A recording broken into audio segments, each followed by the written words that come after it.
20 Best YouTube Growth Hacking Techniques, Top Secret Hacks. Shushing face. Growth hacking is the process of rapidly accelerating the growth of a business or organization through the use of unconventional tactics. If you want people to find your videos, you need to optimize your titles and descriptions for SEO. Not only that, but playlists can also help you rank higher in the search results. Adding annotations to your videos can provide viewers with links to other related videos. Annotations can help you increase your views and subscribers. YouTube growth hacking technique: use end screens.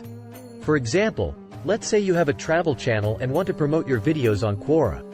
Or you could post a link to your video in a thread about the best travel destinations. When choosing keywords, it's important to ensure they're relevant to your video. The benefit of this growth hacking technique is that it can help you get more views and exposure for your videos. Sponsored cards are clickable cards that appear on the right-hand side of the video player or above the suggested videos list. There are many ways to improve retention on your channel, but one of the most effective is to create engaging thumbnails and titles for your videos. This doesn't mean that you should pad out your videos with filler content, but you should try to create videos that are around 10 minutes long.